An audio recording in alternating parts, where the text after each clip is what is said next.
Recent ಆಗಿ Russian president Vladimir Putin ಅವರು ನಮ್ಮ ಭಾರತಕ್ಕೆ ಬಂದಿದ್ರು.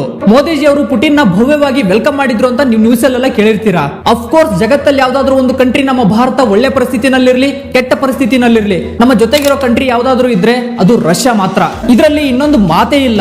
ಸಿನ್ಸ್ ನಾವು ಸ್ಟಾಕ್ ಮಾರ್ಕೆಟ್ ಅವ್ರು ಆಗಿರೋದ್ರಿಂದ ನಮ್ಮ ಭಾರತ ಹಾಗೂ ರಷ್ಯಾ ಮಧ್ಯೆ ಎಷ್ಟು ಟ್ರೇಡ್ ಆಗಿದೆ ಅಂತ ನಾನು ನೋಡ್ತಾ ಹೋದಾಗ ನನ್ಗೇನ್ ಗೊತ್ತಾಯ್ತು ಅಂದ್ರೆ ನಮ್ಮ ಭಾರತ ಹಾಗೂ ರಷ್ಯಾ ಮಧ್ಯೆ ಬರೋಬ್ಬರಿ $69 ಬಿಲಿಯನ್ ಟ್ರೇಡ್ ಆಗಿತ್ತು 2024-25ರಲ್ಲಿ. ನಮ್ಮ ಇಂಡಿಯನ್ ರುಪೀಸ್ ಅಲ್ಲಿ ಹೇಳೋದಾದ್ರೆ 6 ಲಕ್ಷ ಕೋಟಿಗಿಂತ ಜಾಸ್ತಿ ವ್ಯಾಪಾರ 2024-25 ಮಧ್ಯೆ ಆಗಿರೋದು. ಬಟ್ ಇದರಲ್ಲಿ ನಮ್ಮ ಭಾರತ ರಷ್ಯಾಗೆ ಎಷ್ಟು ಎಕ್ಸ್ಪೋರ್ಟ್ ಮಾಡಿದೆ ಗೊತ್ತಾ ನಿಮಗೆ?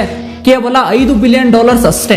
ಜೊತೆಗೆ ನಾವು ರಷ್ಯಾದಿಂದ ಬರೋಬ್ಬರಿ $64 ಬಿಲಿಯನ್ ವರ್ತ್ ಗೂಡ್ಸ್ ನ ಇಂಪೋರ್ಟ್ ಮಾಡ್ಕೊಂಡಿದೀವಿ. ನಾವು ರಷ್ಯಾದಿಂದ ಕ್ರೂಡ್ ಆಯಿಲ್ ನ, ಫರ್ಟಿಲೈಸರ್ಸ್ ನ, ಕೋಲ್ ಹಾಗೂ ಎಡಿಬಲ್ ಆಯಿಲ್ ನ ಜಾಸ್ತಿ ಇಂಪೋರ್ಟ್ ಮಾಡ್ಕೊಂಡಿದೀವಿ. ಎಸ್ಪೆಷಲಿ ಹೇಳ್ಬೇಕಂದ್ರೆ ನಾವು ಕ್ರೂಡ್ ಆಯಿಲ್ ನೇ ಜಾಸ್ತಿ ರಷ್ಯಾದಿಂದ ಇಂಪೋರ್ಟ್ ಮಾಡ್ಕೊಂಡಿರೋದು. ಇಡೀ ಜಗತ್ತೇನೆ ರಷ್ಯಾಗೆ ಸ್ಯಾಂಕ್ಷನ್ ಹಾಕಿ ಐಸೋಲೇಟ್ ಮಾಡಿಟ್ರು ಕೂಡ ನಮ್ಮ ಭಾರತ ರಷ್ಯಾ ಕಷ್ಟದಲ್ಲಿರೋ ಪರಿಸ್ಥಿತಿನಲ್ಲಿ ಹೆಲ್ಪ್ ಮಾಡ್ತಿದೆ. ಇದ್ರ ಬಗ್ಗೆ ನೀವೇನ್ ಯೋಚನೆ ಮಾಡ್ತೀರಾ ಅಂತ ಕಮೆಂಟ್ ಸೆಕ್ಷನ್ ಅಲ್ಲಿ ತಿಳಿಸಿ.